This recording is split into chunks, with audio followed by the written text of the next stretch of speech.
Ouais, alors les jeunes, me v'là, bien le bonsoir. Donc, aujourd'hui j'avais un petit peu envie de. Enfin, j'avais envie de parler parce que je suis très frustré. Parce que j'ai besoin de m'exprimer.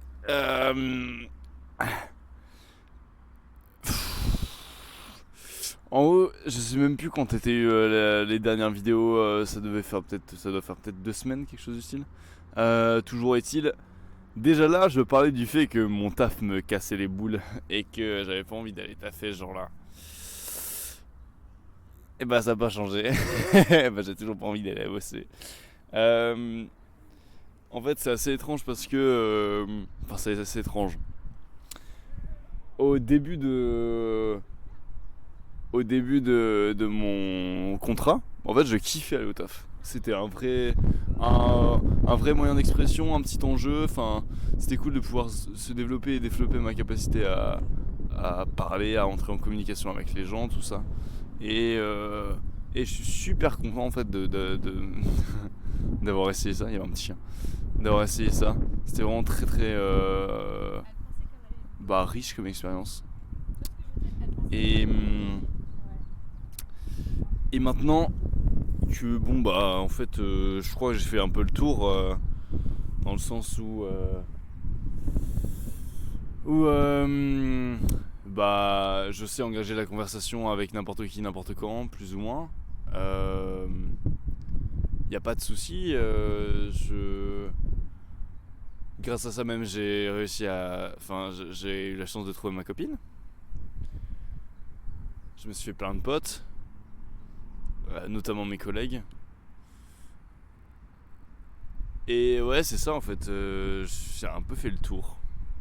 Euh, j'ai l'impression d'avoir épuisé le truc et qu'au final, bah, j'ai plus du tout de raison d'y aller. Hormis que pour faire de la thune. Sauf que c'est pas super motivant en fait. Enfin, j'ai pas de projet derrière qui me permette de claquer ma thune. À part celui d'avoir un appart en fait. De, de, de vivre dans un appart. Mes parents me demanderaient pas de payer toute la location. Enfin, oui, c'est ça, c'est tout le prix auquel ça revient. Mais de payer une partie conséquence. Ce qui aussi veut dire que j'ai besoin de bosser de manière régulière, enfin de trouver un job auquel je bosse pendant l'année. Et le problème, c'est que j'ai envie de rien faire. Enfin, j'ai pas envie de faire ça. J'ai les trucs qui me disent en ce moment et qui me parleraient la plupart du temps, ce serait justement des boulots qui auraient attrait à la réflexion. Enfin voilà, en fait, ma formation, ça va me faire du bien de fou. Ma formation de psy, ça va trop me plaire. J'en suis absolument certain. Et, et après, ça se trouve, l'année prochaine, ça va pas tant me déplaire de bosser à Carrefour parce que justement, ça va être un petit échappatoire de tout ce temps de réflexion. Ça peut être une hypothèse, hein, mais en fait, là, maintenant, je le supporte plus. Et j'ai du mal à me dire que je vais continuer de bosser là-dedans jusqu'à la rentrée et même après. C'est un peu lourd. Lourd, pas dans le sens où c'est relou, enfin c'est casse-couille. C'est lourd dans le sens où c'est pesant. J'ai l'impression en fait, d'être un peu enfermé euh, et ça m'a. On m'a déjà. Enfin voilà, j'ai déjà ressenti cette impression, notamment quand j'étais encore en école. J'avais l'impression de pas pouvoir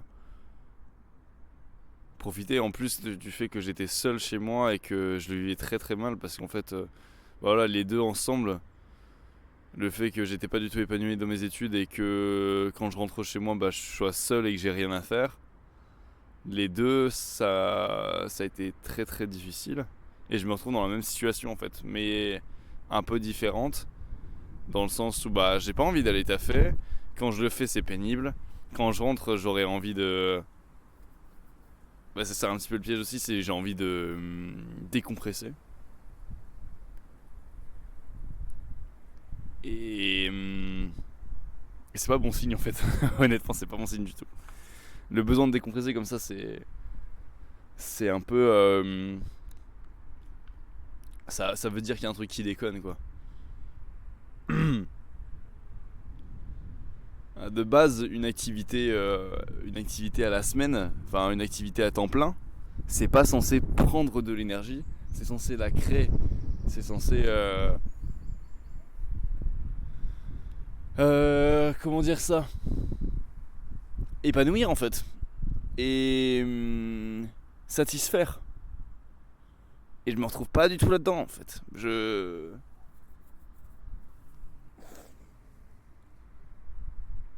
Et je sais que justement c'est pas la seule manière de vivre que celle que j'ai déjà eu à vivre. Et je pense que pas mal d'entre nous en fait on va vivre. C'est-à-dire le chemin par défaut, de suivre ce qui est là, facile à prendre, et au final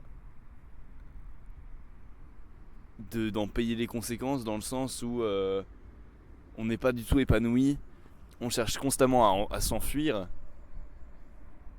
Et en fait ce qui est terrible c'est que on commence par apprendre aux gens, enfin je trouve, hein, ça c'est un peu ma perspective, que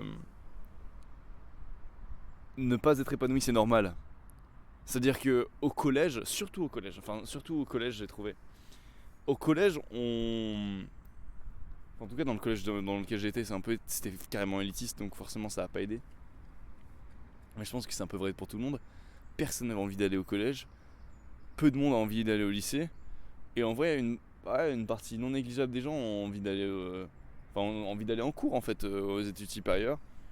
Mais c'est pas tout le monde. Enfin bref.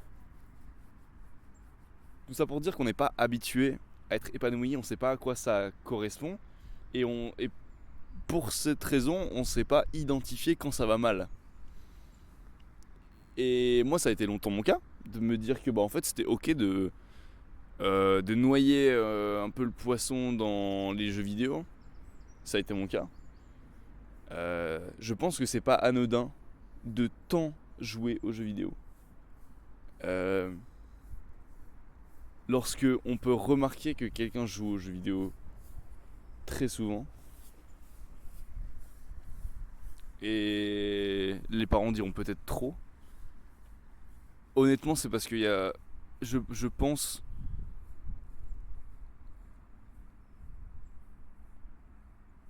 une part de vérité. Et que très certainement même c'est non négligeable. Alors ça veut pas dire que les parents font mieux, et c'est pas de façon une guerre d'ego, mais y a pas de, dans toutes les générations il y a eu ça, c'est ce que je veux dire. C'est pas nouveau de notre génération de se terrer dans l'imaginaire et dans une réalité alternative. Je pense pas du moins. Mais enfin bref. Là mon ressenti c'est de me dire bah j'ai envie de. Enfin quand je rentre du taf, et en général, j'ai pas envie de croquer la vie à pleines dents. J'ai juste envie de faire baisser la tension interne. De faire baisser cette frustration, cette colère qui est pas du tout normale en fait. Il y a pas mal d'entre nous, je pense, qui vivons avec ça, alors qu'on n'est pas forcément impulsif de base, on est simplement frustré. Et on attend que tout marche parce que justement, la plupart du temps, on n'a pas une dose d'effort à donner qui est illimitée, et je pense qu'on la donne tellement quand on est frustré, quand on est là, c'est-à-dire avec une activité qui nous plaît pas. Donc là par exemple c'est mon job, j'ai remarqué que j'étais facilement irritable. Alors que c'est pas du tout ma nature, hein. Et franchement, si vous me connaissez, je suis pas comme ça. Enfin, justement, j'ai l'habitude d'être très très calme, d'être résilient, d'être tolérant et de lâcher prise, quoi. Et pendant mon taf ou après, ou avant en fait, enfin n'importe quand, je suis carrément irritable. J'attends des choses qu'elles jouent en ma faveur parce qu'en fait je suis pas capable, je me sais pas capable de faire plus d'efforts que ce que j'avais prévu, tout simplement parce que j'ai pas de batterie en fait, parce que mon taf me prend toutes mes batteries et qu'il y a un moment où j'ai besoin que la vie fasse le job à ma place. C'est peut-être aussi pour ça que si souvent on se déculpabilise parce qu'on n'est pas capable de porter la culpabilité, de porter la responsabilité de notre malheur, parce que sinon ça fait trop en fait. Déjà on a, comment dire, on se sent responsable de beaucoup de choses du quotidien. Alors on va pas en plus rajouter une espèce de culpabilité existentielle qui pourtant nous serait bien inutile.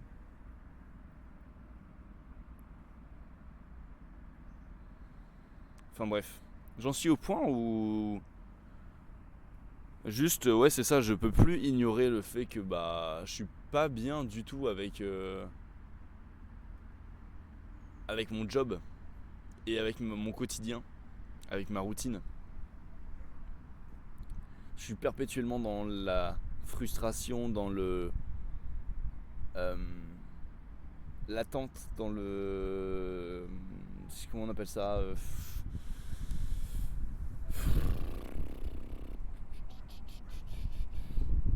la prévision. Enfin, en gros, je me dis, je me projette. Enfin, quand même là maintenant, je me dis ah putain, pète les couilles, demain 17h, je taffe. Ça me détruit l'anus. Et ça va pourrir tout le temps que j'ai avant. Parce que je sais qu'il y a un moment que je vais pas kiffer du tout. Et c'est pas une question de courage. C'est pas une. Enfin voilà, c'est pas quelque chose de difficile. C'est pas quelque chose de stressant. Enfin le stress, il est hors du travail, pas dans le travail. Enfin voilà, moi dans le travail je suis très à l'aise. Il n'y a pas de souci. Mais en revanche je suis pas du tout heureux. Pas du tout épanoui. Le problème, le gros problème et je pense que l'erreur que j'ai faite, mais qui au final m'a bien servi, parce que c'est vrai que j'ai quand même bien kiffé les premiers mois, le problème du contact client, c'est que ça reste un contact. Il n'y a pas de profondeur la plupart du temps. C'est rare de pouvoir avoir des vraies discussions avec les gens, et les vraies discussions, c'est pas mes vraies discussions. Les vraies discussions que j'aime, c'est des trucs qui durent genre 5 heures. Des discussions longues et profondes sur des questions de valeur, tout ça, enfin voilà. Et je me retrouve à discuter du beau temps, littéralement de la météo. Je parle de la météo avec mes clients parce que c'est une super bonne façon de commencer une conversation. C'est vrai, genre j'utilise cette technique, ça marche super bien. Mais le problème c'est que je parle du beau temps et c'est nul le beau temps, enfin, on s'en bat les couilles. La vérité c'est qu'on s'en bat les couilles. C'est ça reste du small talk. Et je dis pas, justement je devais faire une vidéo là-dessus, faut que je la fasse, enfin elle est vraiment super intéressante, enfin voilà. C'est une ressource de fou, c'est une opportunité de dingue le small talk. Mais c'est pas pour autant que c'est épanouissant. C'est une manière d'arriver jusqu'à une situation, jusqu'à une opportunité en fait. Enfin, c'est une manière de se trouver une opportunité ou de provoquer l'opportunité. Mais c'est pas l'opportunité elle-même. L'opportunité en fait c'est la conversation qu'il y a derrière et qui tient pas du small talk mais qui tient d'un échange, qui vient d'une interaction véritable entre deux êtres, deux âmes. Et ça, ça je l'ai pas à mon taf. À part avec mes collègues, mais même avec mes collègues au final, je suis obligé de bosser en même temps, ce qui fait que je peux pas parler avec eux autant que je le voudrais.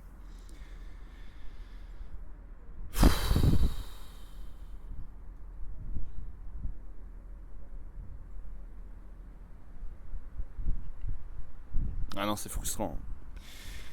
C'est frustrant et donc je sais pas quoi faire. Enfin, je sais que j'ai envie de quitter ce taf. La question c'est ouais, mais pour faire quoi? Enfin, par quoi est-ce que je le remplace ça?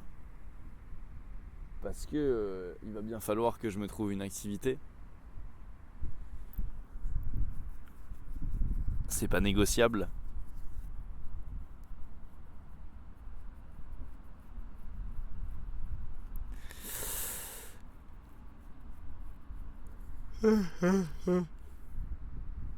Oh.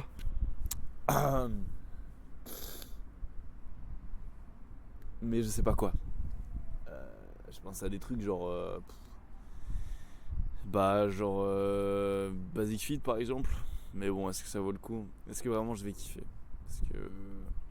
Être dans. Le problème, ça va être plutôt le.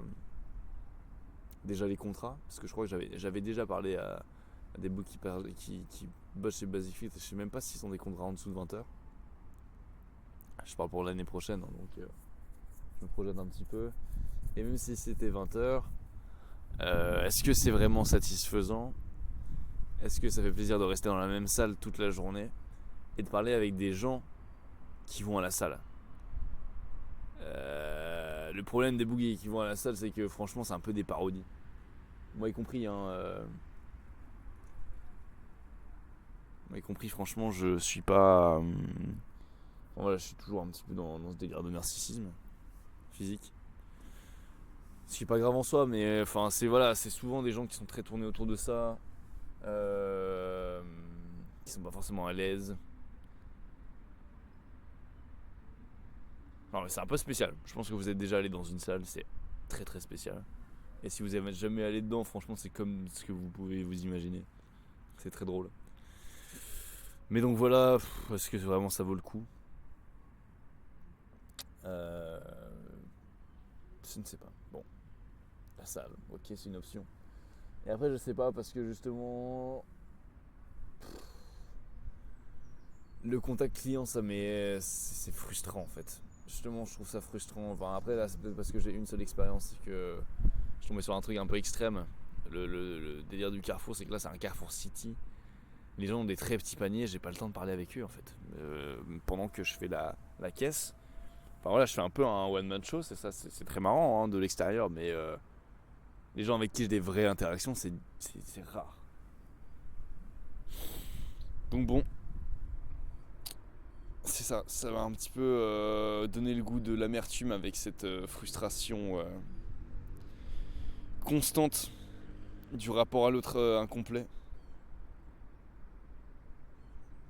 Ah, ça m'écrase les couilles. J'en ai marre. Je sais pas quoi faire. Hein. Enfin, je sais que j'ai envie de me barrer, mais est-ce que je vais trouver mieux ailleurs? Ça, c'est la grande question. Parce qu'honnêtement, c'est déjà une bonne expérience. Enfin, il y a tout pour que ça marche. Honnêtement, il y a tout pour que ça marche, à part le boulot en lui-même, qui est, même pour quelqu'un d'extraverti, pas très agréable. Parce que, enfin, je dis ça parce que j'ai l'impression d'être extraverti. Mais ouais, c'est ça, c'est très très subtil quoi, enfin futile. Pas grand chose qui se passe. Bon.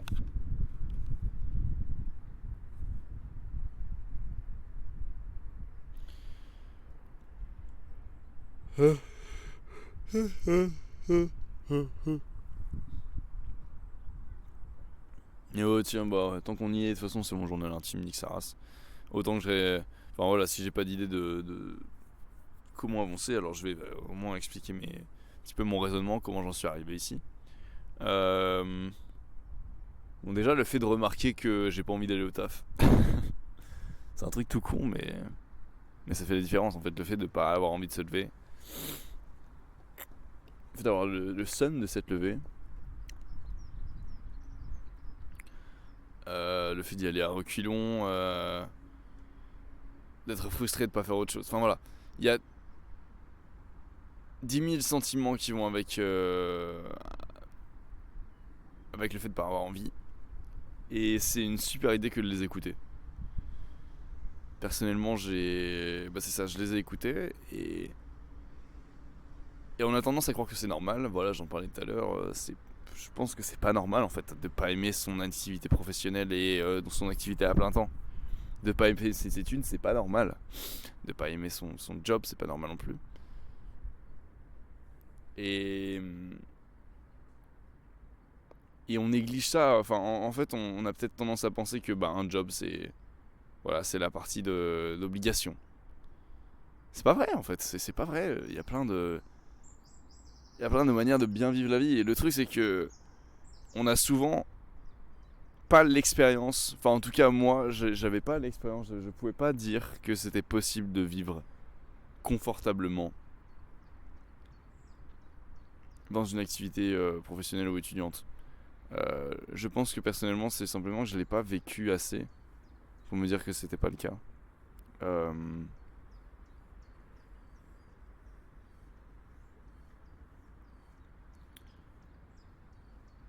Genre mon collège il était exécrable, c'était de la merde, c'était nul, j'avais pas envie d'y aller.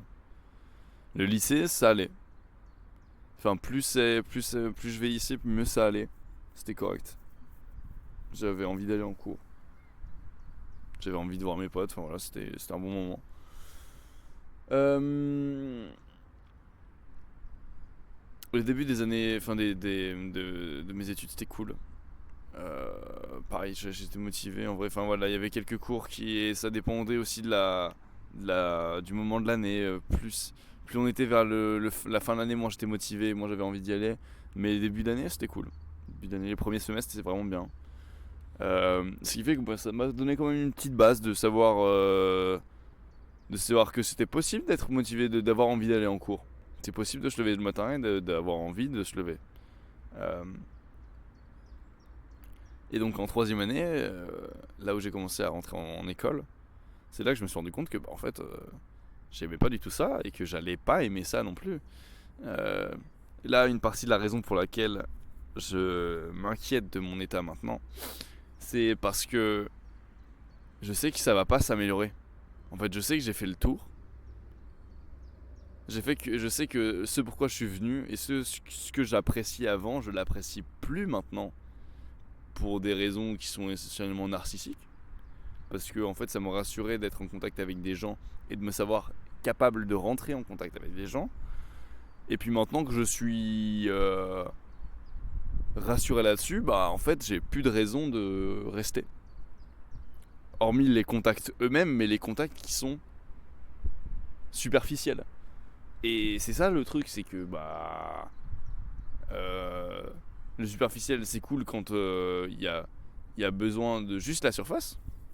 C'est-à-dire ce dont j'avais besoin parce que je savais pas si j'étais capable d'aller vers l'autre. Mais voilà, vous avez compris ce que je viens de dire. Donc bref, très frustrant.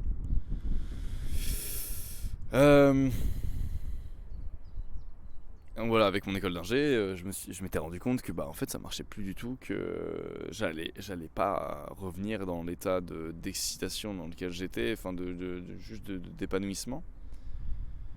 Pour de bon. J'avais peut-être changé, ou alors c'est plus les mêmes enjeux. Enfin, je sais que de toute façon, c'est le fait que j'ai évolué, que j'ai changé un petit peu qui a fait que en fait j'avais plus besoin de ça.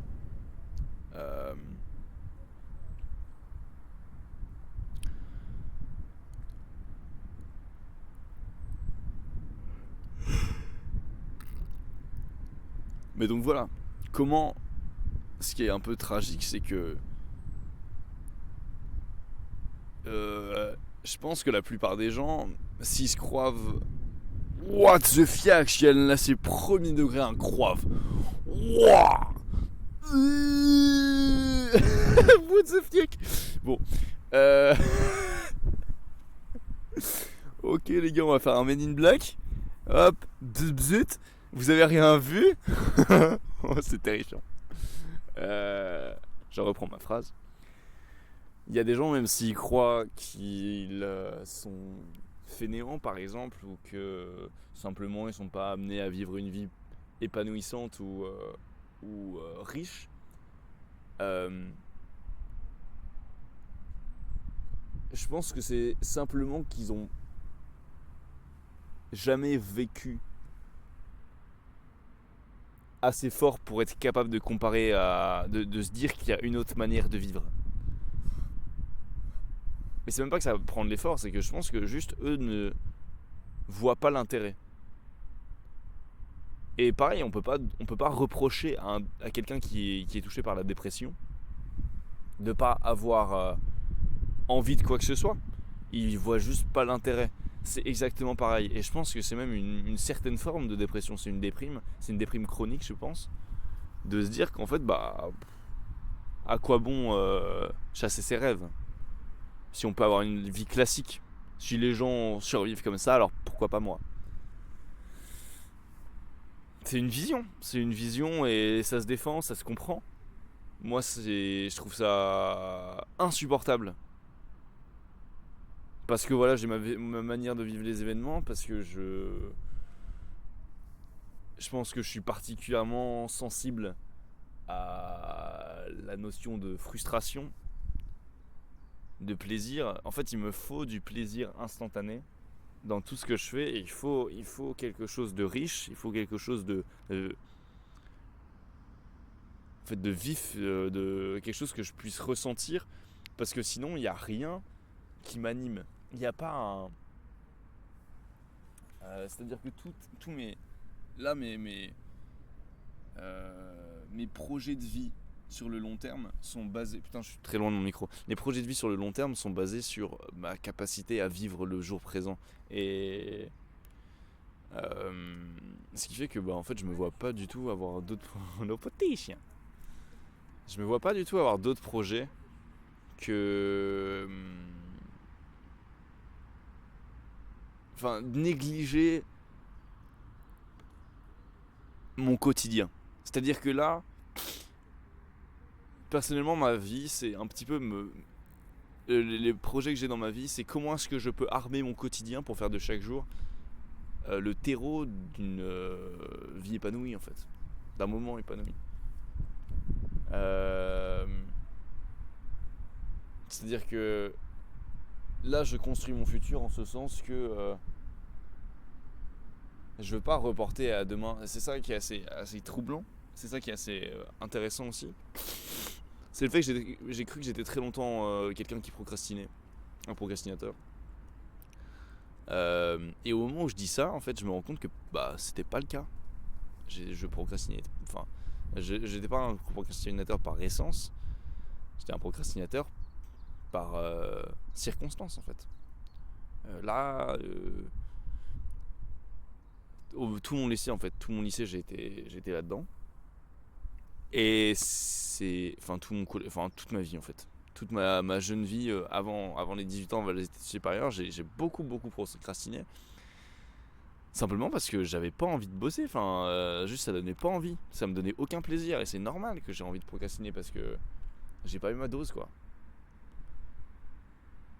Et même faire mes devoirs, c'était chaotique, c'était difficile. C'est si peu plaisant. Genre c'est pas un truc que je pouvais faire un peu random en m'occupant à côté. J'aurais pu, mais c'était infaisable. Genre c'était horrible de me concentrer sur un truc qui me déplaisait comme ça. Et ça a toujours été comme ça. Ça a toujours été comme ça, comme moi, je fonctionne comme ça. Et en fait je suis très très content justement d'être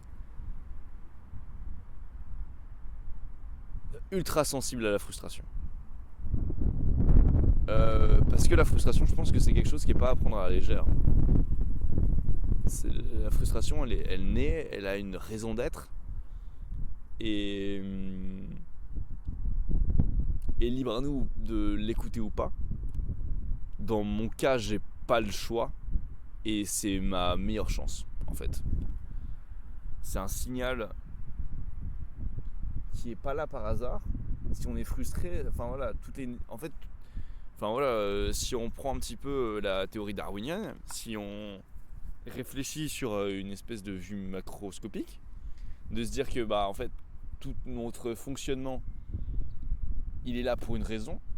Enfin, il est là pour une raison évolutive, juste c'était là pour la survie de l'espèce. Si on prend ça, alors ça veut dire qu'en fait, tout ce qu'on vit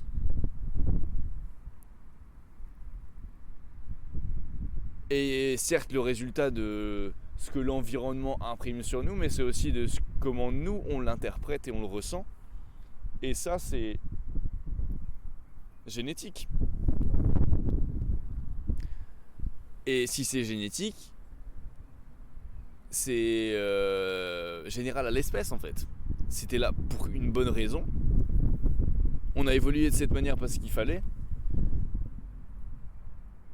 Et alors, pourquoi ignorer ça?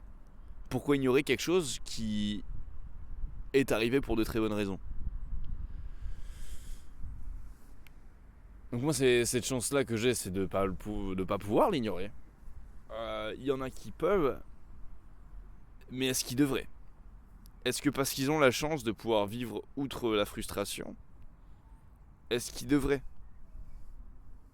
Alors certes, ça permet d'être discipliné, certes, ça permet d'atteindre des objectifs et d'œuvrer pour des causes qui sont propres à la conscience de la personne. Mais est-ce qu'il œuvre pour son inconscient? Est-ce qu'il œuvre aussi pour son propre intérieur? Ça, c'est une question à se poser. Et je pense que non.